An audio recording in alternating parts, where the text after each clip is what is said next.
I'm Lawrence Francis, host of Interpreting Wine, welcoming you to the Leithaberg Special Series. Across these 3 episodes, recorded in February 2023, we'll be exploring the modern Leithaberg scene in the company of 3 respected producers, giving you the most up-to-date exploration of the region available anywhere in podcast format. So make sure you're subscribed to the Interpreting Wine podcast to be alerted when new episodes go live. We kick things off today in the company of Leithaberg Sommer of Weingut Sommer. We hear Leo's origin story and he takes us inside the Weingut Sommer history. Before introducing us to the Leithaberg region, we talk sense of place and what it means to him, their viticultural philosophy and changes over time, the Winery Range, and we close discussing international markets. Enjoy. My name is Leithaberg Sommer from Austria, in the eastern part of Austria, Burgenland, so-called Burgenland. And I'm working and I'm the owner of the family-owned winery called Sommer. So just like my name, very long tradition in Austria. We are located in the northern part of Burgenland, which is quite close to Vienna, so about 1 hour drive south of Vienna. And we are close to the lake Neusiedl, which is a huge lake in the eastern part of Austria, already on the border to Hungary. So it's quite close to Hungary as well, quite multicultural. And so is our history in the winery. So the winery was established in 1698. So yeah, quite a long tradition. But the focus on high quality winemaking started after the Second World War in the 50s in Austria, where everything changed. They stopped selling wine, bulk wine in the barrels, and started bottled wines. So everything focused on quality winemaking. And now it's my turn in the family winery. And my parents are still in the winery, but this year retiring. So they try to step back a little bit. And I started to take responsibility in winemaking in the cellar a few years ago. And I think, now we can see the first results of all the development in the vineyard and the cellar. As I mentioned, we are a family-owned winery, so it's not about me, it's about the family. Mm-hmm. There are my parents in the winery, my father concentrating on all the vineyards sites we have. I'm focused in the winemaking. And my mother is chief of everything, kind of. So she's doing the office and holding everything together. And my wife is doing mostly the representation, sales, and is working with a lot of our customers together. And of course, all these areas are not completely restricted to one person. So that's the nice thing in the family winery, that there's a huge exchange and you can take part of everything. And then, we have, of course, some employees helping us out in the side. Very cool, very cool. And I understand that actually the winery, you mentioned already tradition, but could you give us a sense of actually how long the tradition starts, and any interesting facts about that tenure of tradition?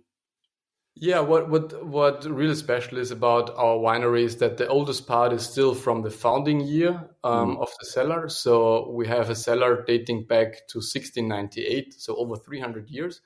And we have a complete documented history of the family and the winery.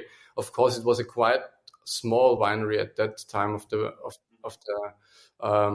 agricultural business. So they had, of course, farming fields, and wine was the prestigious product selling and showing. But as I said, we concentrated in high quality winemaking in the 50s, and then it took a huge development. So the history of the winery is quite old. The cellars are partially quite old, but the huge steps in development started in the 50s. And with every new generation, there was a new extension of the winery. We gained some new vineyard sites, some single vineyard sites that were very special because of the long tradition winemaking here in the area. It's not easy to develop a winery further because there are a lot of colleagues around. So you can imagine it's not easy to get a new, high quality single vineyard into your portfolio.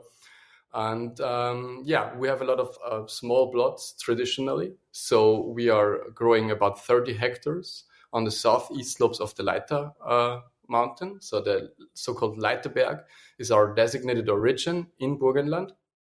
And the small plots are just because of every generation giving some vineyards to the next generation, to the son or to the daughter. And sometimes some vineyards were just splitted because of more children. And we were in the lucky position that we didn't split anything off, but we gained a lot of vineyard sites over the years and over the decades. So I'm in the lucky position that we have 30 hectares of vineyard sites on the southeast slopes under cultivation. We farm everything organic since a few years and try to preserve the long-standing tradition we have in the house, but also do a winemaking that's just contemporary and up to date, especially with focus on single vineyards.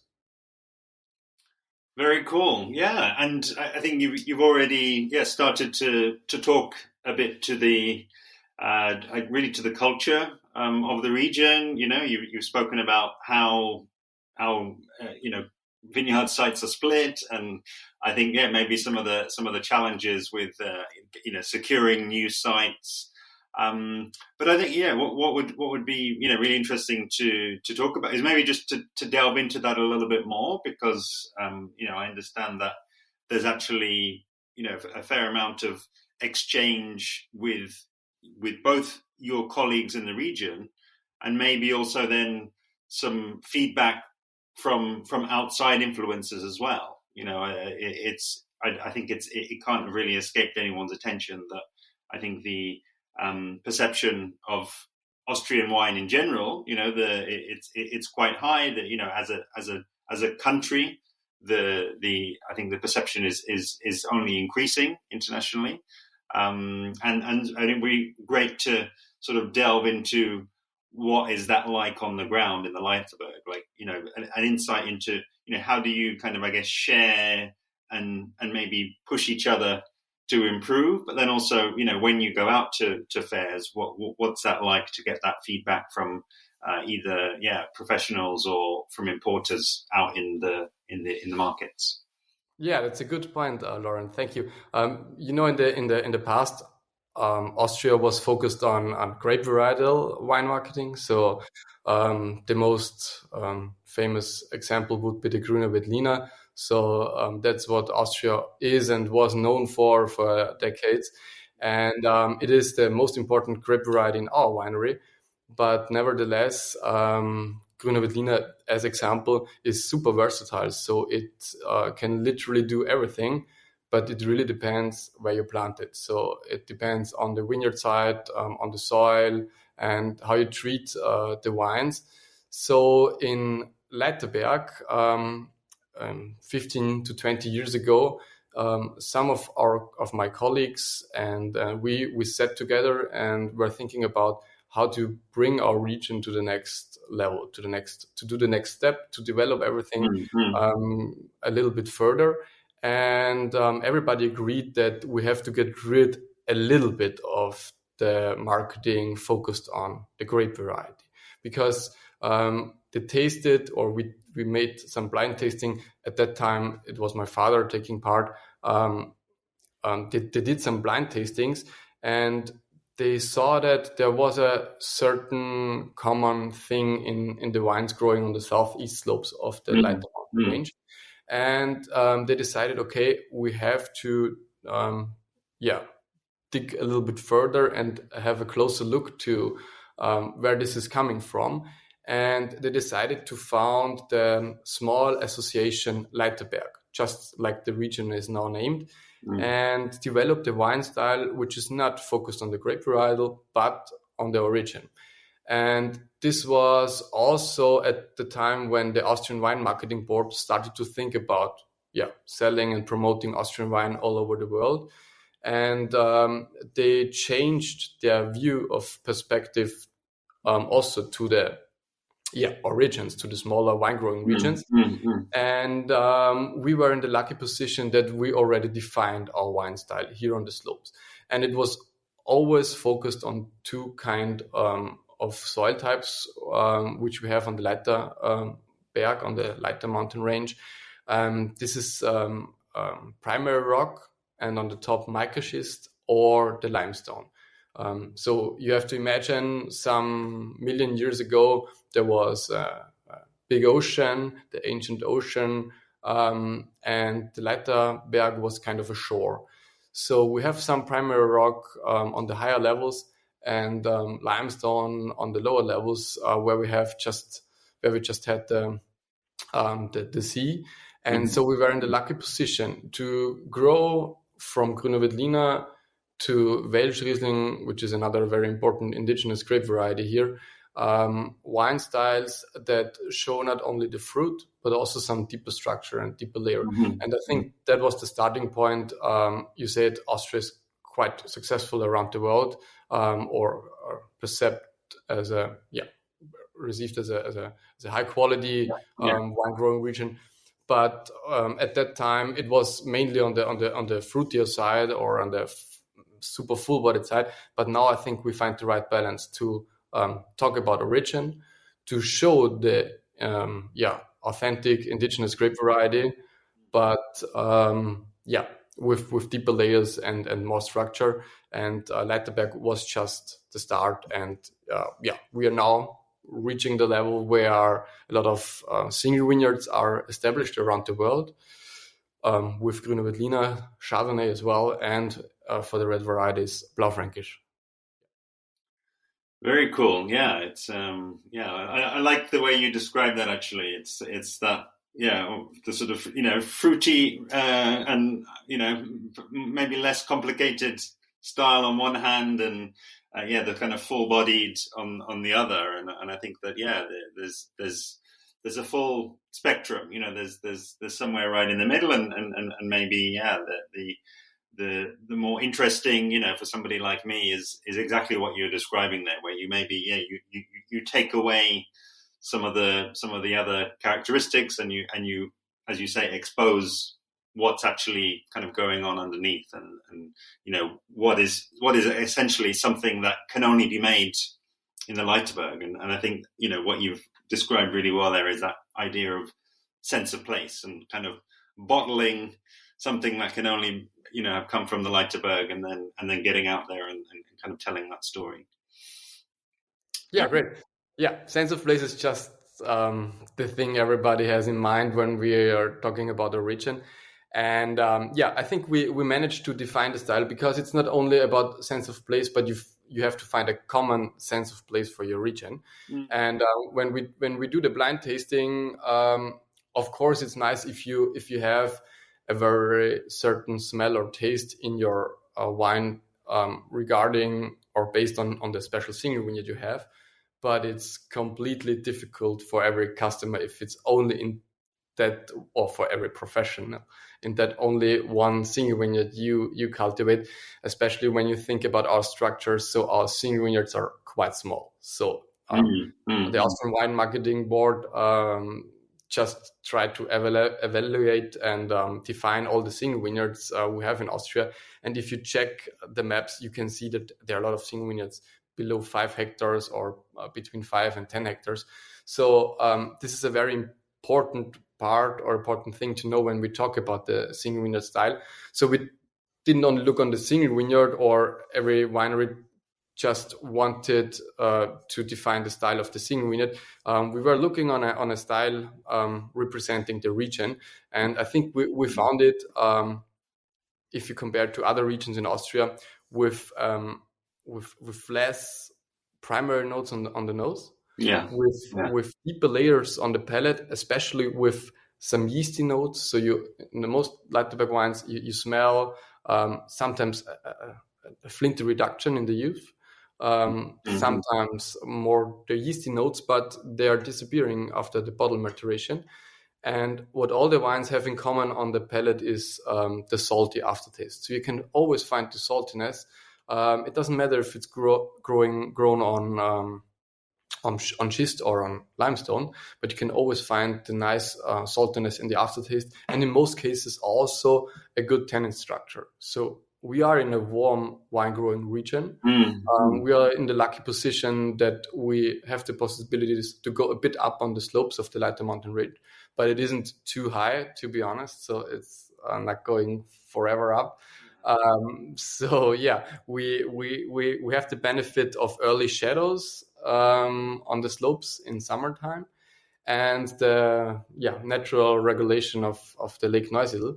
And in between there, we can develop, or the wines can develop very nice tannin structure in the berries, and especially with varieties like Grüner Veltliner, where you have sometimes very low acidity in warm years, you can play a little bit with the tannin structure and with the maceration.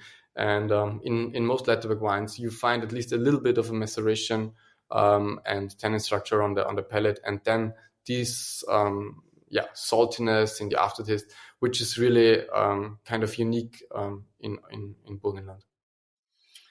Very cool. Yeah, this is you're painting us a nice picture here about what the growing site is like. But I think what would really help us to bring that all together is really to maybe start to talk a bit about your viticulture. So zoning in on what you do there on a sort of a day-to-day basis, but maybe easier to start off with actually talking about the philosophy. What are the kind of guiding principles there, and then also by all means please refer to the location as well, of those different sites, and kind of what's around you as you go out there into the vineyards.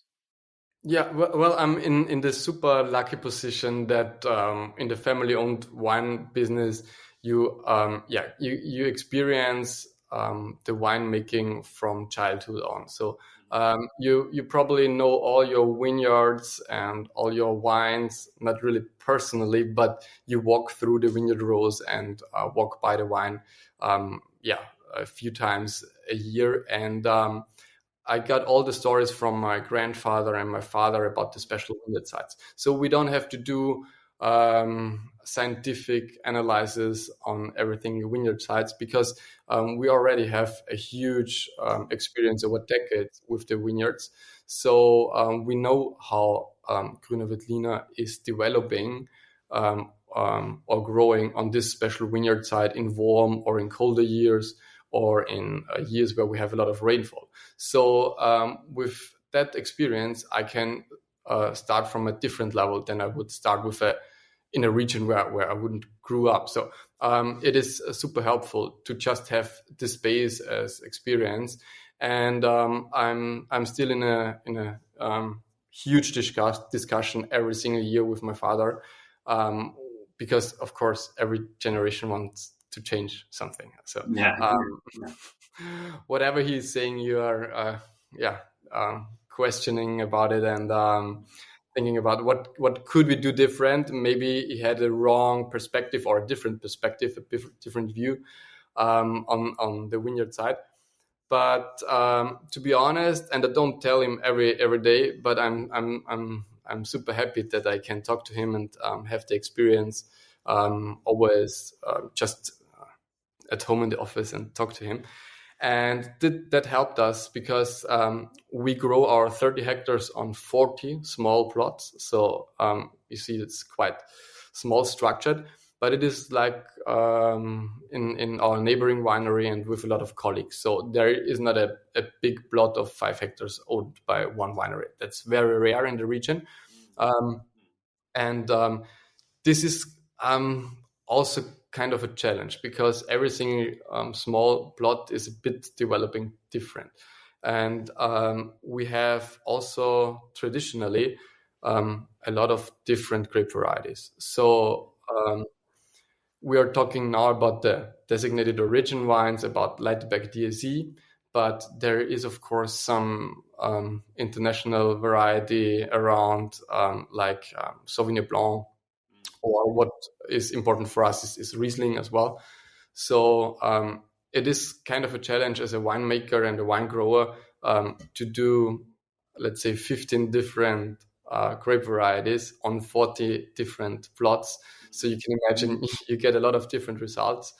And every single year is kind of a new start. So you have a different vegetation period. You try to adopt a little bit in the green work in summertime, or you just change something in cellar, and then you get 2 or 3 years later the result in the bottle, and then you have to think about what was the thing. So what was the main point turning the wine to more structure, or was it just a vintage? Because as I said, every year is a new start. You go out in late summer or early autumn, think about the harvest, and then you have to just get in and try to compare it to the last years, and find your way to adapt to the vintage. Yeah, really interesting. And I wonder, could you perhaps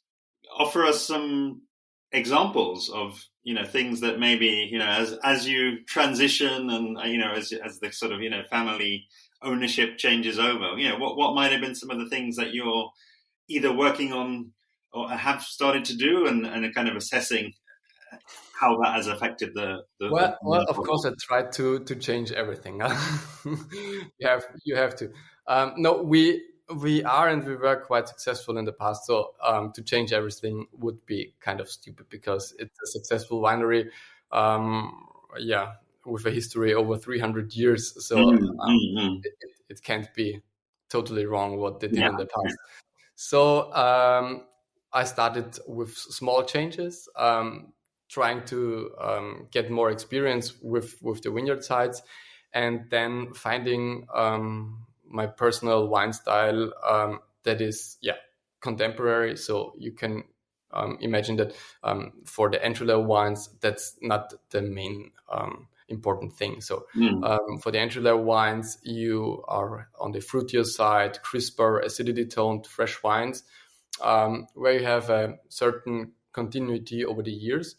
And that's completely changing when we are talking about low intervention wine style or single vineyard wine style.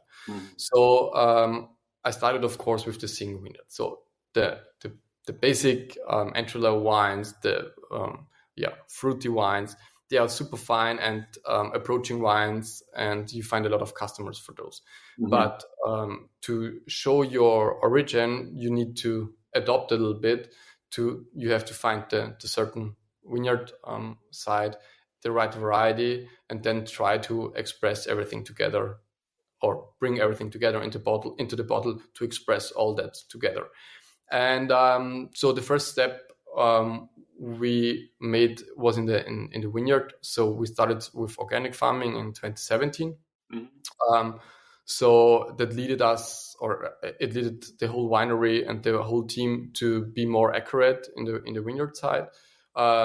You are getting more respect for the wine as a natural being, and we had to adopt a lot of handiwork outside in the vineyard side. And the second thing what we changed was that I extended all the spontaneous fermentation with natural yeast in the cellar as far as I could go with all the amounts we have, and extended the time, the maturation time for the wine on the total lees. So in the past, we started to do it kind of, you learned it at school or university. There should be there is a certain, I don't want to say the word recipe, but of course, you know, as a educated winemaker, what to avoid, and when you should rack and add some sulfur or something like that. And I tried to postpone everything a little bit. So to postpone the first addition of sulfur, to extend the maturation time on the total lees. And that led to completely different wines, showing the deeper layers, showing the deeper structure. And so I was convinced from year after year that that's the right way. And now we started outside in the vineyard with gentle pruning. So we changed a little bit our viticultural pruning method. I mentioned the organic farming. And now I think we are at a point in the cellar where I can tell you about warm and cold vintages staying on the total lees for a while and showing more than they would show in the youth. And I tried to find a way to keep some bottles back that we can bring the vintages a bit later on the market, because we experienced, especially if we stay 1 year or longer on the total lease, that they are kind of reductive and closed at the first tasting somewhere. But after 1 or 2 years, or after a few days of opened bottle, you see that there is a beautiful development on the nose and of course on the palate. Yeah, very cool. And it's still kind of going around in my head, Leo, about the complexity that you have there. You know, I believe it was 15 grape varieties, 40 different vineyard sites, and then also added on to that, you know, changing, I guess, some of the inputs and change, you know, adapting. And I'm just, you know, really curious, because I think that having that amount of information and you know is a really almost like a kind of a resource for anybody then further down the line, anybody who's a sommelier, anybody who's selling the wine on. And I'm just curious about how do you sort of capture all of that information and kind of almost follow it through, because presumably it's too much for any one person to hold in their head. It's gotten too big now. Yeah, absolutely. So you're right, and you know, I studied winemaking and marketing as well. And the first thing when I came into the winery, I said, okay, we have too many wines, we have to reduce. Especially from an economic perspective, that is insane. So we got rid of some varietals, and we don't bottle them by varietals, so they're going into a blend or something. And I try to reduce the varietals outside in the vineyard side. But on the other hand, I added 1 or 2 varieties to be accurate, and I got rid of 3 wines in my first 2 years in the winery. And now till today, I added 7 again. So it changed a little bit, but yeah. So it's impossible to explain it to someone on a presentation outside of the winery. So you have to experience this. You have to experience it in our winery in Burgenland. If I can show you the vineyard sites, if I can show you the lake, the forest on the top of the Leithaberg mountain range, then you probably understand the diversity we have here. And to make a clear message, or to send a clear message to our customers and to the professionals outside, I present only the typical designated origin wines. So where I think that are the wines representing the region and also standing for our tradition. So that's Grüne Veltliner as designated origin Leithaberg, Chardonnay, and Blaufränkisch. So those are the most important wines when we talk about origin. And then we have also Riesling and Welsch Riesling as indigenous grape varieties. So those are the varieties where I, when I travel around, I have in my backpack and show to the people. all the others have a long tradition in winemaking, are used for sweet wines or are used for basic entry-level wines, but they are not the right tool to express our origin. So, of course, we have some Sauvignon Blanc, but I don't know. I'm not sure it's the right tool to express. We are not Sancerre or Puy-Fumé. Yeah. So, we want to express our region with indigenous, authentic grape varieties, and that's what we promote outside. So it doesn't make sense to travel around with Sauvignon. Sure, yeah. So it's, I think it's that whole idea of, you've got the regional story, but then, again, as we've really been talking, and you've been talking for the last half hour or so, you've also then got a very unique individual story to kind of paint on top of that, because I presume that because of life, your neighbors are always at a different point. It might be that it's the parents who are kind of still running things at another winery, or that indeed the next generation might have taken over 10 years ago. And I think it's just it's a great metaphor, really, just for that. The things that you want to stay the same, maybe the headlines, and where you are, and the climate, the geology. These things are not going to change drastically. But then underneath that, you still do have a sort of turnover of people, a turnover of ideas, and I do just want to before we close, I do just want to give you the opportunity to talk a bit about, I guess, the third piece of that equation, which is the outside market. So, I know that you're looking ahead to the Austrian tasting in London, and I wonder, if you wouldn't just mind telling us a little bit about kind of what you're hoping to achieve there, and kind of what you're looking forward to as you we're sort of a week out now from that tasting. Yeah, well, London is super excited. So it's one of the most prestigious wine markets around the world. So we want to taking part of that wine market, and especially show our new wines reflecting the region and the single vineyards. So we talked about the winemaking a little bit. I present in London mainly wines with our low intervention wine making. So we try to reduce the sulfur to the max. So one or two small additions. We stopped filtering the wine, so the most wines, especially single vineyards, are completely clear, but they are unfiltered to show more structure on the palate. So we experienced that if we filtered it, even it takes longer to show the whole beauty of the wine.